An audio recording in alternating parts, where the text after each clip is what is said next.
읽은 말씀에는 그때에 하나님께서 이스라엘 백성들에게 엄청난 축복, 삶의 회복, 경제적인 회복, 자연 상태의 어떤 정상적인 복원, 그리고 적군이 쳐들어오다가 서해와 동해 바다에 모두 그들을 침몰시켜 끝장 내버리는 것들, 그 어떤 것들에 대해서도 두려워할 필요가 없다. 너희는 기뻐하라. 하나님 여호와로 인하여 기뻐하며 즐거워하라. 이른 비와 늦은 비를 적당하게 내려주어서 너희 마당에 밀이 가득하고 독에는 새포도주와 기름이 넘쳐날 것이다. 그리고 예전에 메뚜기 때 황충듯 이런 것들이 먹어줬던 것들을 다 먹어치워 손해난 것들을 횟수대로 계산해서 내가 다 갚아줄 테니까 너희가 풍족히 먹고 또한 하나님의 이름을 찬송하게 될 것이다. 영영이 수치를 당하지 않게 될 것이다. 이러면서 내가 이스라엘 가운데 있어 너희 하나님 여호와가 되고 다른 이가 없는 줄로 너희가 알 것이라. 내 백성이 영영이 수치를 당치 않겠다. 참으로 엄청난 축복과 비전을 이야기를 합니다. 그리고 나서 그 후에 내가 내 신을 만민에게 부어주리니 너희 자녀들이 장래일을 말할 것이며 너희 늙은이는 꿈을 꾸며 너희 젊은이는 이상을 볼 것이며 남종과 여종에게도 다 성령을 부어주신다. 이렇게 말합니다. 이 본문의 말씀의 배경이 언제 이스라엘 실제 역사 속에서 이루어졌는가라고 본다면 이루어진 적이 없습니다. 요엘서는 특별히 어느 왕 때 내가 어디에서 말씀을 받아서 사역했다라는 이야기가 없어요. 그래서 대략 BC 2세기에서부터 9세기, 그러니까 9세기에서부터 2세기 사이에 예언으로 생각을 합니다. 그렇다면 하나님께서 이 본문에서 이야기하고 있는 그때의 이스라엘을 향한 엄청난 축복과 회복은 그러면 무엇이란 말인가? 실제 역사에서 이루어졌지 않았다면 결정적인 힌트는 그 후에라고 하는 말씀. 그 후에 엄청난 성령이 강림해서 너희 늙은이들이 꿈을 꾼다. 여러분, 늙은이는 꿈 안 꿉니다. 이미 인생이 끝났으니까 젊은이가 꿈을 꾸지요. 그런데 젊은이들이, 자녀들이 환상을 보고 비전을 봅니다. 이런 엄청난 일이 언제 일어났지요? 오순절 성령 다락방, 그때 일어났어요. 이게 사도행전 1장 후반절 2장에 나오는 얘기입니다. 요엘서를 가지고 이 본문을 가지고 그대로 베드로가 설교를 합니다. 그렇다고 한다면 그때에 하나님께서 이스라엘에게 엄청난 복을 내려주시고 그들의 삶을 축복하시고 그들의 삶을 회복시키시고 자연 만물의 상태를 온전하게 보존했던 그 시간이 언제였는가? 예수님께서 공생애를 시작했던 3년의 시간을 의미를 합니다. 가나온인 집에서 어떻게 하셨죠? 포도주를 물로 변하게 시킨 게 아니라 물을 포도주로 변화시켜서요. 사람은 축복을 저주로 바꿉니다. 그러나 우리 주님은 저주를 축복으로 바꾸어 주셨지요. 오병이의 기적을 통해서 물고기 2마리, 떡 5조각 가지고 5,000명을, 장정만 5,000명을 먹이고도 여자 남자 늙은이 다 합히면 2만 명도 넘는 사람들을 먹이고도 어떻게 했죠? 배불리 먹이고도 12광조리를 남겼어요. 칠병이어의 기적도 있죠. 그러니까 자연 만물 속에서 하나님이 이스라엘 백성들을 아무것도 방해받지 않고 없는 것에서 유를 만들어내시는 그 하나님의 엄청난 축복과 회복의 역사를 일으켜 주셨어요. 중풍병자들이 몸이 온전히 회복되어지고 안진뱅이가 일어나고 소경이 눈을 뜨고 귀신 들린 자들이 온전해지는 역사들이 일어났지요. 이스라엘의 풍성한 회복의 삶, 그것이 예수 그리스도를 통해서 나타난 거예요. 그러니까 오늘 이 본문의 내용은 예수 그리스도께서 이 땅에 오셔서 메시아 사역을 하실 때 그 엄청난 축복의 현장에서 이적을 보는 그것을 오늘 이야기를 하고 있는 거예요. 저는 묻고 싶습니다. 이스라엘 백성들은 예수님께서 오셔서 이 어마어마한 사역을 하실 때 믿음이 제일 좋고 하나님을 제일 잘 섬긴다고 했던 바리새인들과 대제사장들과 사두개인들과 서기관들이 어떻게 했지요? 예수님을 방해하고 결국 예수님을 죽입니다. 뭐가 죽여요? 하나님을 잘 믿는다라고 하는 종교 권력이 예수님을 죽여버렸어요. 여러분, 종교적 삶이 풍성한 삶이 되어야 합니다. 그런데요, 잘못 믿으면 너무 빈약하고 너무 가난한 삶이 돼요. 진리를 알지니 진리가 너희를 자유케 하리라. 여러분, 세상은 흉내도 낼 수 없고 알 수도 없는 참된 자유, 그 삶을 하나님이 우리에게 주시는데 이미 주셨는데도 불구하고 믿음 생활을 잘못 배우고 엉터리로 하게 되어지면 말로는 진리, 자유, 정의, 기쁨, 행복을 이야기하지만 실제 내면 속에서는 두려움과 허무감이 가득 차서 살면 살수록 종교 생활이 자기를 얽매이고 옥죄이는 대로 가게 되어집니다. 그 증거가 뭘로 나타납니까? 따뜻함과 너그러움과 넉넉함으로 나타나는 것이 아니라 옹졸하고 치졸하고 남을 비판하고 판단하는 대로 갑니다. 어떻습니까? 지금 이 본문의 말씀 속에서 이스라엘 백성들을 향하여 하나님의 축복의 때를 이야기하는데, 그 축복의 때가 왔을 때 바리새인들, 서기관들이 어떻게 했는가를 가만히 생각을 해보시고, 이미 이 시대가 시작되어서 우리 늙은이는 꿈을 꾸고 우리의 자녀들은 예언하고 우리의 젊은이들은 환상을 보는 이런 시대를, 우리가 이 엄청난 두 가지의 시대를 다 살아가고 있는 지금 이 시대에 우리가 믿음 생활을, 우리의 삶을 어떻게 지금 만들어 가고 있는가 돌아보셔야 합니다. 참, 제가 이번 봄 기간에 5교회의 임직식을 갔습니다. 그리고 보통 임직식에 가면 저 뒷자리에 앉아서 이 앞에 임직식 하는 것들을 보고 축하를 해주고, 목사 위임식이 있어서도 늘 저는 우리 남소노예 경내에 있는 교회들이 목사가 위임을 한다 그러면 저는 개척교회 때부터 항상 가서 축하를 해줬어요. 목사 위임은 평생에 한 번 받는 거고 위임을 못 받는 목사님들 계시니 그게 얼마나 큰 일이라는 것을 잘 압니다. 그래서 늘 축하를 해주러 다녀서 저 뒤만 앉았다가 제가 이제 노예 임원이 되다 보니까 여기에 제가 앉게 되더라고요. 그러니까 회중을 마주보고 제가 이제 예배를 드리잖아요. 여기 앉아서 1시간에서 1시간 한 30분 정도 임직식이 진행될 때 이 앞에 회중의 얼굴들을 다 들여다봅니다.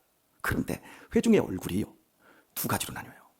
무표정하고 얼굴에 막 그 어떤 찌들어 있는 걱정, 근심, 어떤 얼굴이 아주 완고하게 굳어져 있는 그런 모습의 첫 번째 유형. 그런 사람들이 거의 대부분이에요. 그런데 어떤 사람은 얼굴이 환하고 거의 한 반쯤은 웃는 인상으로 이렇게 앉아있는 분들이 여자분이나 남자분들에게 한두 명 정도 있어요. 제가 이제 끝나면 그런 분들하고 일일이 제가 악수를 해요. 인상 찌그리고 있었던 사람들하고는 인사 안 해요. 그냥 제가 하면서 모르면서도 제가 그래요. 아이고 참 감사합니다. 강단에 앉아있다 보니까 너무 은혜를 많이 받으시는 것 같아요. 여러분, 그 남자들 중에 10이면 10명이 다 장로님들이에요. 목사님들 가운데 환하게 웃으면서 축하해주는 분은 단 한 명도 없어. 지난 토요일에도 안종 지역에 갔었는데 안종 나사렛 성결교회, 나사렛 교회에 장로님이시라고 하더라고요.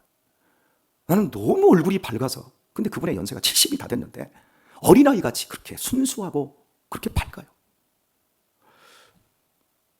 왜 목사님들은 환한 목사님들이 없을까요? 그렇게 기뻐하며 예배드리는 목사님들은 안 계실까요? 초신자들은 처음에 은혜 받고 그렇게 얼굴이 환한데 왜 오래 믿으신 분들은 얼굴에 그렇게 5만 가지 그 인상을 쓰면서 여기다 갈짓자를 그려놓고 왜 신앙생활을 해야 될까요? 오늘 애써서 얼굴을 펴내시고 계시는 여러분들이 참 대단하시고 그래도 그 정도니 참 고맙습니다.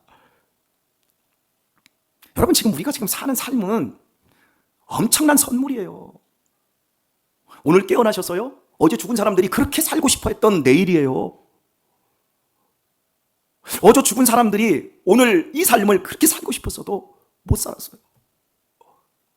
저는 여기 오늘 와서 이렇게 좀 들어오다가 왼쪽 화단 우리 밭을 이렇게 보니까 상추가 그 몇 개 심어 놓은 게 막 이렇게 뻗어서 엄청 커요. 계단을 올라오다가 저거 따줘야지 해서 제가 또 다시 내려갔어요.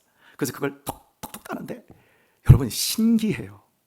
그리고 톡톡 땄는데 저는 별로 상추도 별로 안 좋아하는데 오늘 집에 가서 이거 고추장에 이거 밥 싸서 이거 입에다 넣으면 그 샹긋한 그 맛이 온 몸으로 막 들어올 생각하니까 기분이 막 그렇게 좋은 거예요. 그러면서 제가 따면서 하나님 참 감사합니다. 오늘 하루도 맛있게 먹을 수 있도록 이런 은혜를 베풀어 주셔서. 여러분, 먹고 싶어도 못 먹는 사람들이 얼마나 많은 줄 아세요? 건강이 안 돼서 못 먹는 사람들이 얼마나 많은 줄 아세요? 이게 올라오는데 무릎이 시큰거려요. 그래서 팍 주저앉을 봤어요. 그러면서 하나님, 이 계단 하나 오르는데도 이렇게 무릎이 시큰거리는데 언젠가는 여기 올라오는 것도 버거운 날이 있겠지요. 여러분, 하나님과 연관되지 않은 그 모든 삶은 여러분 생지옥이에요. 우리의 삶의 핵심이 뭐예요? 하나님을 아버지로 회복된 삶을 우리가 살 수 있게 된 거예요. 여러분, 구원의 확신 가지고 계시죠? 하나님이 구원의 확신 주시고 이 땅에서 그냥 잘 먹고 잘 살다가 때가 되면 천국 가도록 우리 같은 사람들을 그냥 그 목적만을 위해서 우리를 불러내신 것이 아니에요. 하나님이 있는 삶, 하나님을 인정하는 삶, 모든 은혜와 능력과 우리의 모든 삶의 근거와 우리의 삶의 정체성과 우리의 삶의 모든 목표가 하나님께 있고, 하나님으로부터만 기쁨이 있고, 하나님으로부터만 행복이 있고, 하나님으로부터만 자유가 있고, 하나님으로부터만 진리가 있고, 이 삶을 하나님이 우리에게 살라고 주신 구원이에요. 웃으세요. 쉬지 말고 기도만 하지 마시고, 그거보다 더 중요한 건 항상 기뻐하세요. 기뻐하지 않으면 기도도 하지 마세요. 왜냐하면 기쁨이 없는 상태에서 기도를 하게 되면 신세 한탄만 하게 됩니다. 그리고 기도는 반드시 감사로 끝내야 합니다. 쉬지 말고 기도하라. 범사에 감사하라. 그 앞에 항상 기뻐하라. 쉬지 말고 기도하라. 범사에 감사하라. 이는 그리스도 예수 안에서 너희를 향하신 하나님의 뜻이니라. 성령을 소멸치 말며 예언을 멸시치 말고 오직 범사에 헤아려 악은 그 모양이라도 버리고 좋은 것을 취하라. 누가 예수님을 죽였어요? 감사 없고 기쁨 없는 사람들, 엄중하고 엄숙하게 자기 신앙 열심히 갈고 닦은, 그것도 하나님의 말씀을 여기 팔목에다가 여기 미간에다가 자기 문지방에다 써놓고 그거 달달달달 외우는 합리주의적인 자들, 기독교 지성주의자들이 예수님을 죽였단 말이에요. 오늘 우리의 삶을 누가 망가뜨립니까? 기쁨 없고 감사 없는, 혼자만 열심히 사는 그 삶. 하나님과 동행하는 멋진 삶을 사셔야 될 줄 믿습니다. 자, 18절을 보면 그때에 여호와께서 자기 땅을 위하여 중심이 뜨거우시며 그 백성을 긍휼히 여기실 것이라. 할렐루야. 빚이 있고 건강이 부족합니다. 그런데 염려하지 마세요. 여러분이 가진 그 빚, 영원히 여러분의 빚이 아니에요. 죽으면 끝나요. 우리는 지나가는 세상을 살고 있어요.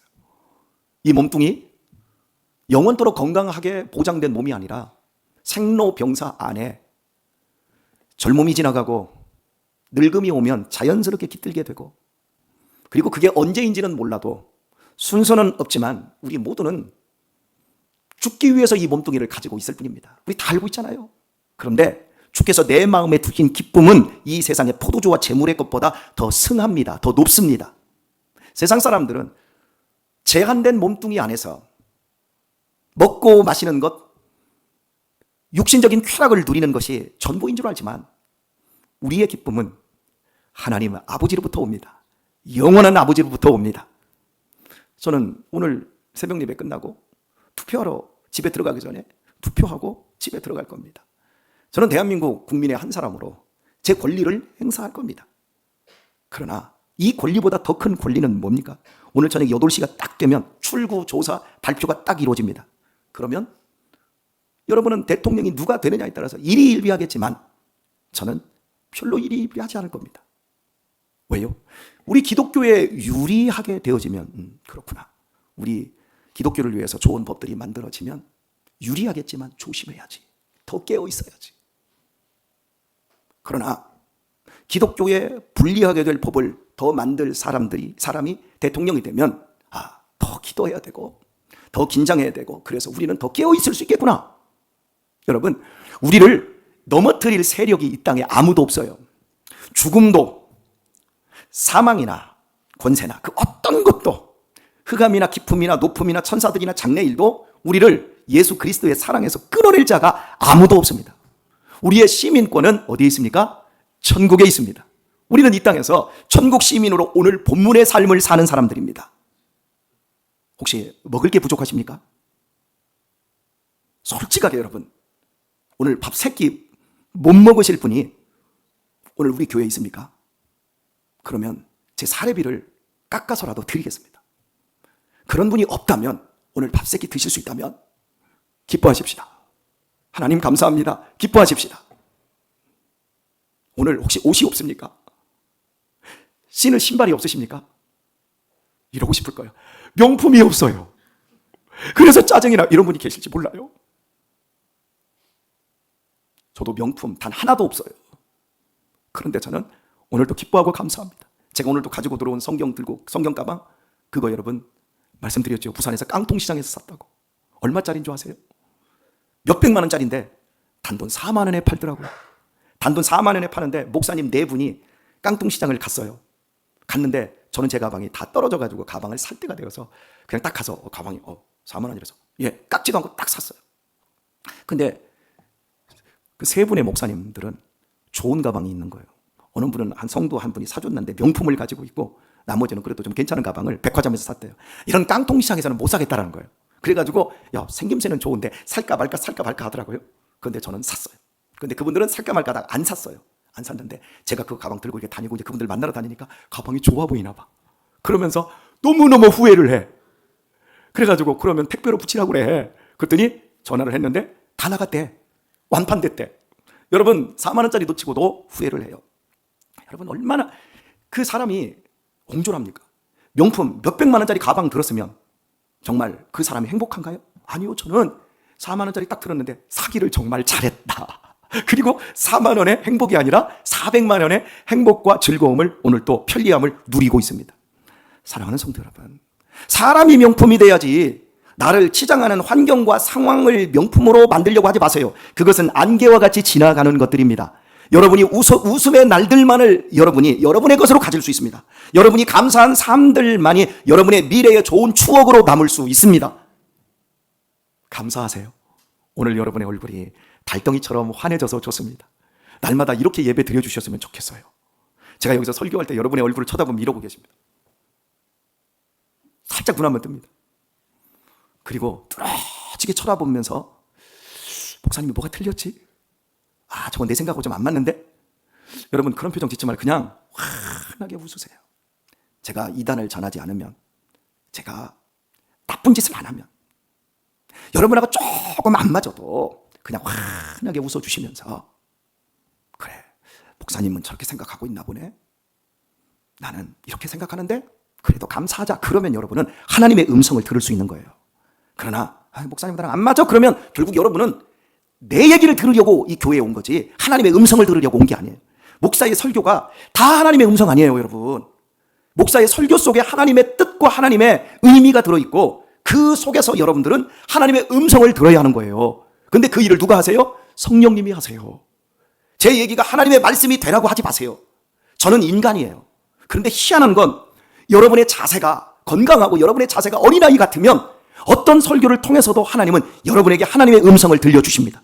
그리고 하나님의 복을 여러분에게 내려주십니다. 그 하나님의 복은 나 구원 받았어 그래 해놓고 마음이 거칠고 막 딱딱하고 얼굴은 완고하게 굳어있고 입술은 정말 차가운 말만 하는 이런 사람으로 나타나는 것이 아니라 하나님의 구원의 은총은 여러분의 삶의 열매로 나타납니다.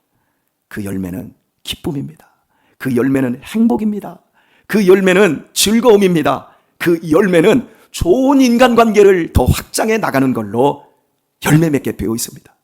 인간관계가 좁고 옹졸하고 누가 나를 싫어하고 저 사람이 있으면 고춧가루 같고 저 사람이 이 말하는 우리 그룹에 들어오면 우리 모두가 입을 가물어야 될 만큼 조심스럽고, 여러분 그런 삶을 우리가 살고 있다면 그건 결코 풍성한 삶이 아닌 거예요. 또 풍성한 삶의 특징은 과거에 사로잡히지 않아요.